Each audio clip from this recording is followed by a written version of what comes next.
So the shout out this week, interesting choice because probably the very first song we ever played together. I would have to say I think it yes. was. Or Yeah. at the very least, it was the very first song we ever tried to learn together. Yeah. And Yeah. Yeah. before we were dating or Yeah. anything, we just kind of met and we were hanging out and you were singing and I was playing music and this song was popular at the time. Yep. And well, we were trying to find common ground. We were just trying to find common ground. And musically. We were like, hey, we like music. Yeah. Well, this was for the cover band. In a cover band scene, you want to be playing stuff that is super Current. Accessible. So either stuff that's very popular from the past that everybody has heard over and over and over again, or current stuff that is being played excessively on the radio. Stuff that people are going to be familiar with and associate you with that current music. So it was something that I was familiar with on the radio at the time. And you're a mad musical genius and can learn a song just listening to it. Faster nowadays. Osmosis, than those days, it sure. seems. Yeah. But I think that we probably practiced the song like dozens, if not hundreds of times, just because. Me. well, we were young, yeah. and yeah. I was only like 19 at the time. We didn't have a lot of songs that we played together, so when we would get together and play music, it was like, this was one of the first, and there was others that we'd play, and we'd run through them, and then we'd hang out, and then we'd get bored, and then we'd run through the songs again, and I think we only had so many that we did together. When we first started playing, I think this was the first one that I learned to play with the band, and you guys had amazing vocalists, amazing musicians in there already, and other than you thought I was cute, I don't even know why you had me in there, because I did like 3 songs. I did this song, I did, I ended up doing 4, I think. We did What I Am, that came a little later. Did that one? We did, I'm not going to say the name of it, because it's not a family-friendly word, but it's the name of the song that's a female dog. We also did Who Will Save Your Soul by Jewel. And I think we ended up doing another Natalie Imbruglia. I couldn't name another song by her if I tried to name another song by her.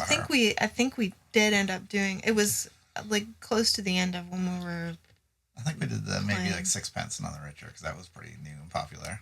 Or we tried to. I don't know. But it's been a long time. I will say that I find this song in its iteration that we covered today, like the original, not the original version, because I just found out. We just found out there's another version of this altogether, which actually I prefer to the Natalie Imbruglia version. I like her version, but I found this song quite forgettable to me. What the heck? Because whenever it comes up in conversation or mentioned, even though it has a history with us, I think if it was without the history, I probably wouldn't even remember what the song was. But I do like the, I don't know what style of guitar playing you call it, but, there's a couple things I find fascinating revisiting the song after so many years of not thinking about it. And that is, one, I like the rhythm in the guitar. It has a certain, almost like a Melissa Etheridge style acoustic guitar where it's like really acoustic driven. Right. And the other thing is it harkens back to a day of acoustic pop driven music, which, I guess you could argue that there's some music like out there now, but it was very prevalent in that 90s radio, 90s pop was very acoustic guitar driven. Well, you even had the whole MTV movement of the unplugged grunge and heavier metal. Like, I think some of my favorite versions are Metallica and Nirvana unplugged. Yeah, like, really great stuff. They're truly epic and really brought a different kind of light onto what is a ballad with harder music when it's electric. Yeah.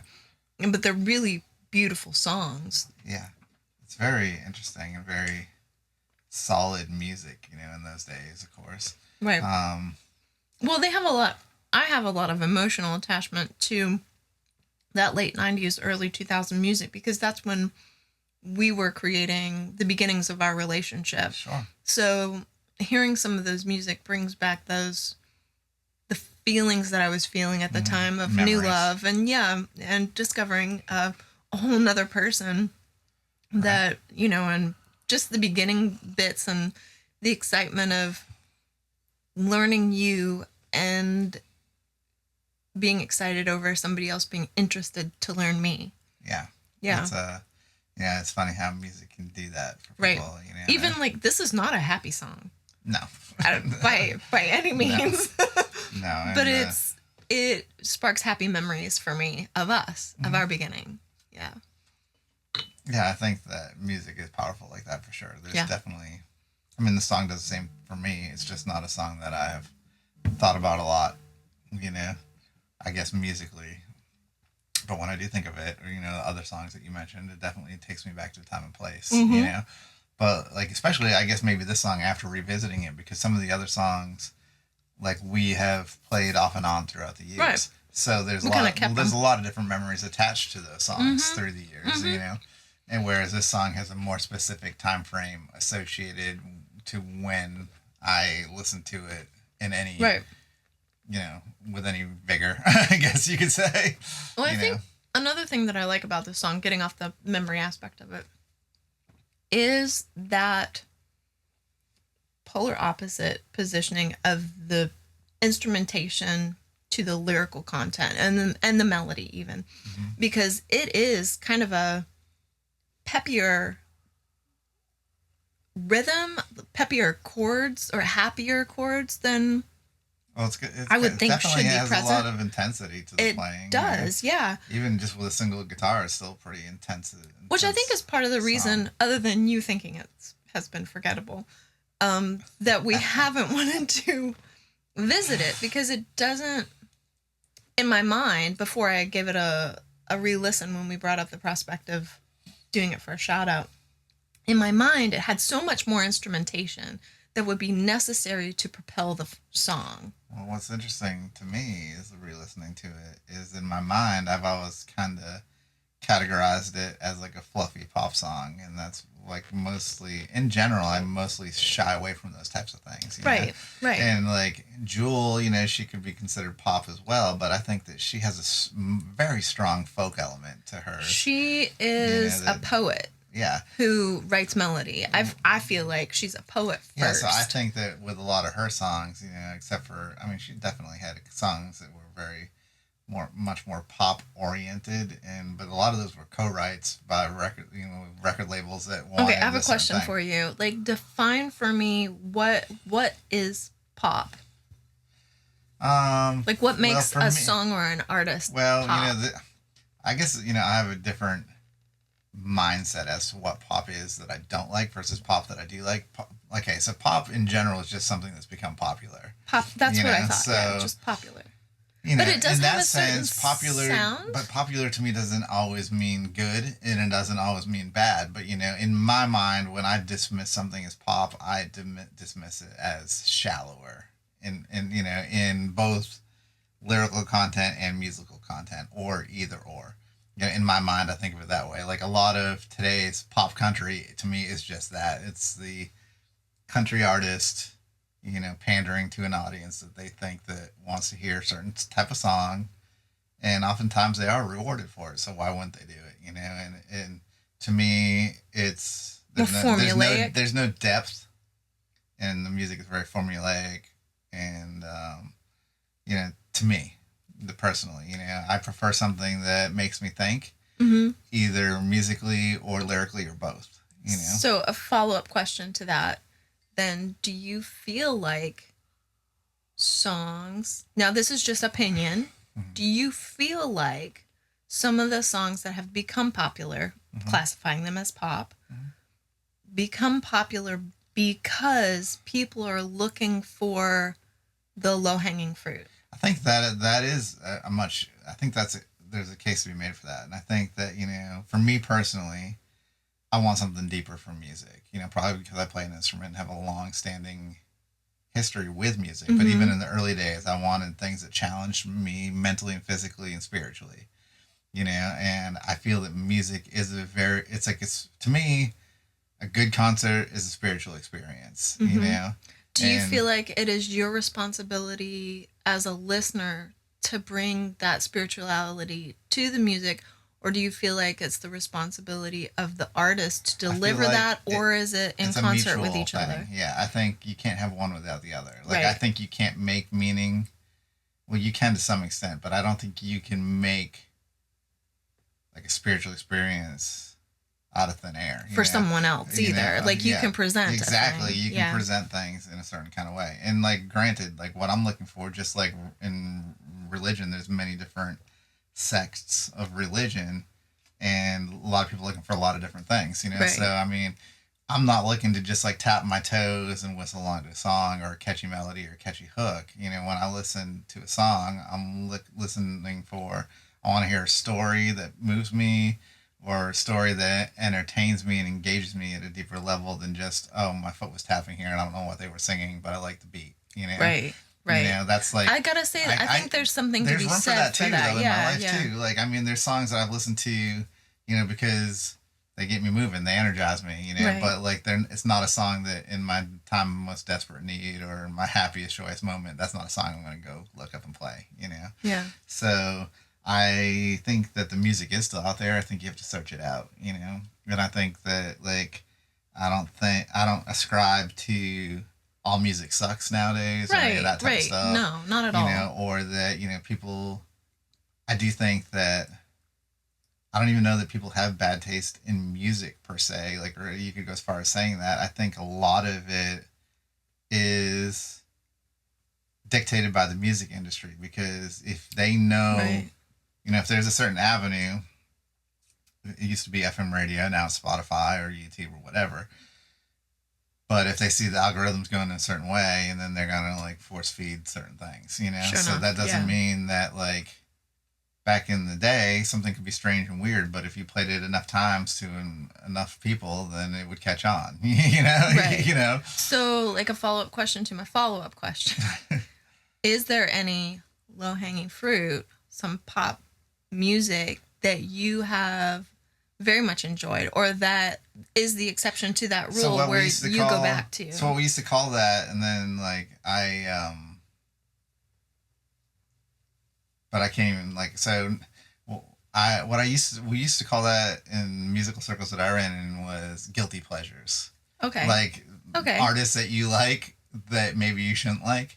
Or but then that are just very later popular. on, that are just very maybe you don't popular. play the music. So in my case, looking back, a lot of it was they were just very popular. It's my guilty pleasures were Michael Jackson and Prince and Cyndi Lauper. But then listening back to the way that they were recorded and the musicians that they had on there, it was engaging with me on a level that I probably didn't even know at the time.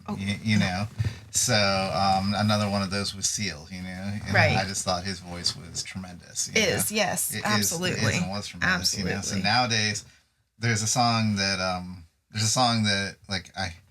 that's more recent, but still probably, I hate to say this, probably 20 years old now, and it was a Britney Spears song. The song "Toxic." Yeah, is very interesting.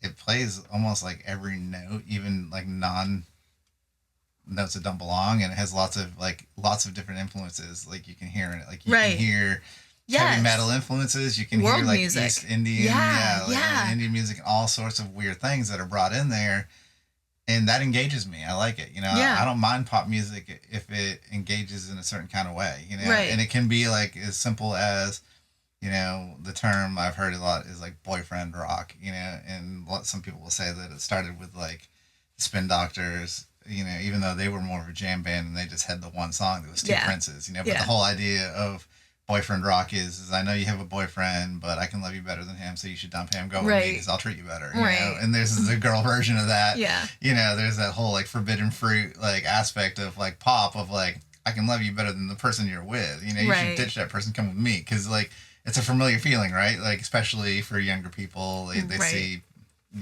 somebody they like or think they would like. I think that's else. A lot of pop culture or pop music's target or audience is the younger set. Is the like preteen, teen, young college. Well, it's a set. There's a mind that isn't fully developed yet, right? And so it's very fertile for learning. That's why we go to school when we're young. Right. And is it? I feel like I would make a better student now. Yeah, possibly. But there's the mind is really geared towards and open to new ideas. So, it's like different kinds of music and things can really resonate with them. Well, there's also such peer or social pressure. I won't even say peer pressure, like a social pressure to like what the herd is liking. Yes. So if you're listening to a popular playlist, I guess now would be the thing, or popular radio station in our day, you're listening to what the cool kids are listening to. Right. So you're creating common ground with the people that you want to be with or be like. Yeah. So I think that's part of that allure there. Somebody like, an influencer, like I don't even know who the influencers are nowadays, but no idea. I'm so unplugged. So it's like they come and they say, oh, I'm listening to the Spotify Hot 100 or whatever. Right. And then all of a sudden all the teens and early 20-somethings and all their peers that follow this influencer are like, see, back in the day, it was Casey Kasem and that's it. Well, it's like the thing, like it's like the degrees of separation. Like you want to put yourself in their shoes. They live a lifestyle that you think you'd like to live. Correct. They appear to be rich and happy and famous, and you want to do that. It's like, I think the beginning of that, it's weird. And, I'm sure there was cases of this before that, but it was, you think of like in our day when we were kids, it was the Michael Jordan sneakers, right? That was the holy grail. Yeah. Like, you wanted, like, the boys wanted the Michael Jordan sneakers because Michael Jordan was the most dominant NBA basketball player, and it was the dream of a lot of people to, a lot of boys, to be that. Like, wow, he, like, flies through the air. It's the closest thing to flying, you know? And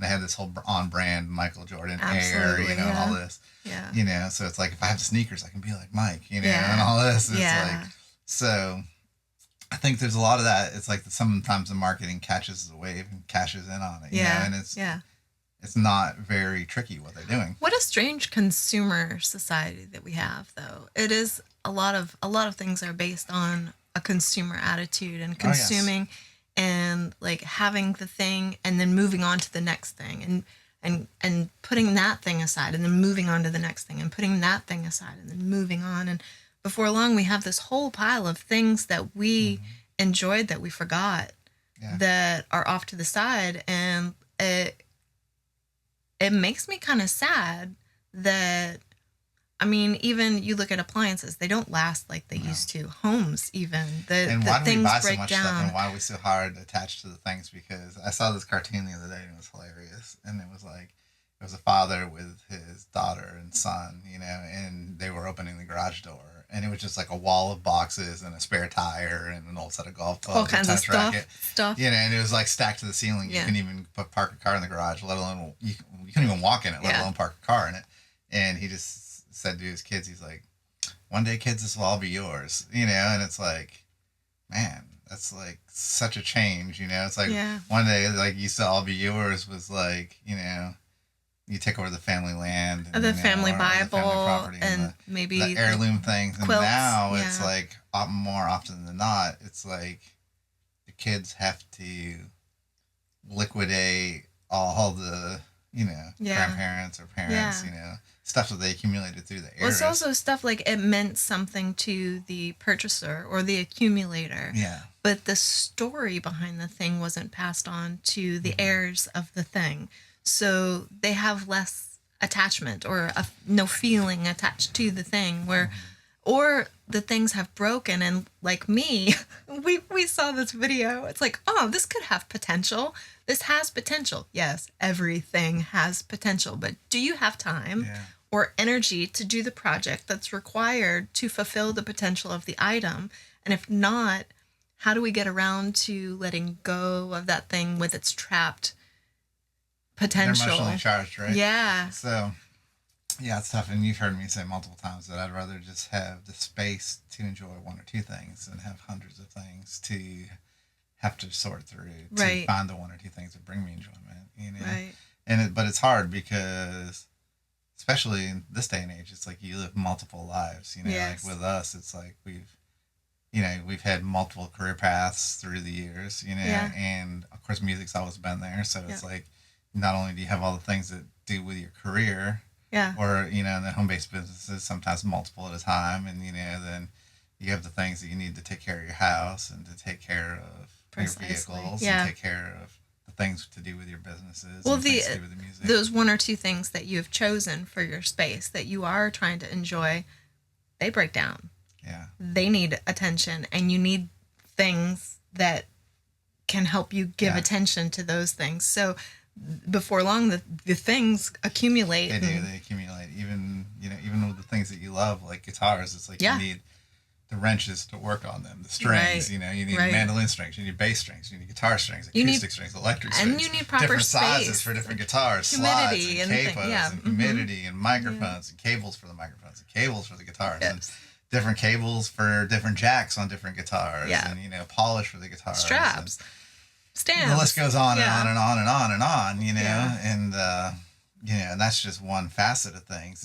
But the more you involve yourself with, like, then art, I like to do like marker art, I like to do watercolor art, and then you have different types of papers and different types of inks and different types of brushes and different types of pens, and it's like, I will say this: I believe that the art in many different formats, many different mediums, has two facets to it, and I've talked about this about books. But the collection of supplies is a hobby. Yeah. The using of the supplies is a separate hobby.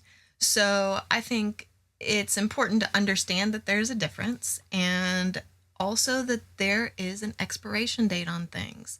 If you don't have, like I was talking about, if you don't have the time or the energy to realize the potential of a project, then that project has an expiration date, and a mouse will eat it, or a bug will find it, or it'll get ruined in water, flood, like there are things outside of your control. If you're not able to work on a thing, that will ruin the potential that's there. Right. It's interesting to see how things last for a long time, like, or even like the simplest thing has an emotional charge to it. Like, it's something as simple as a guitar magazine. It's like, I love guitars. I see a guitar magazine, and I'm like, just seeing the cover makes me happy. Yeah. But it's like, I've read the magazine, I've flipped through it 100 times, and it's like, when is enough? I don't need a stack of 30 guitar magazines in the corner. Are you sure? So, but it's like, you have to apply this, because as we live older and older, and you stay in one place, the ability to accumulate becomes much higher, and it's, it's like almost like you have to have the mentality of like you're moving every year and you don't want to travel around with this stuff, right? Right. So without having to be a minimalist, I don't really believe in like just stripping down to the studs and living that way. Personally, I enjoy seeing the things that we've accumulated on our travels, or things that people have brought us, or the heirlooms that I do have. And I have like a few little things from my great grandparents and my grandparents around, and from your grandparents, and seeing them sparks memory for me. And so I that's dear to me. And we've got art from our friends from all over the country. And I love some of the most precious things are definitely the things that remind me of my family first, but then also the things that our fans have sent, or friends that we've made through the band, or that they've made. We have started to accumulate a bunch of them. It's so cool. Nice. We've got and as we so accumulate them, I actually art. replace some of my own stuff. So it's nice, Yeah, So. it's really cool. So we went off on a rabbit trail. Yeah. Well, I guess I was talking about looping back around to this song. Like, we have consumed so much music, and I was really happy that we revisited this one, and then it's not just in a pile somewhere. And like, even if we don't ever draw it out at a live show, I'm glad that it re-sparked the memories of the beginning of our relationship, and hopefully some fond memories for you guys from the 90s. So thanks for taking the walk down memory lane with me. That was fun. Every day, babe. You, on the other hand. Chaos cat. Dude, you are tripping me. Hey friends, Ashley of Sugar Lime Blue here. I wanted to draw your attention to something we've started doing on our Facebook. We've been featuring one of our special Sugar Lime Blue tie-dye t-shirts weekly. Here's an example of one of them.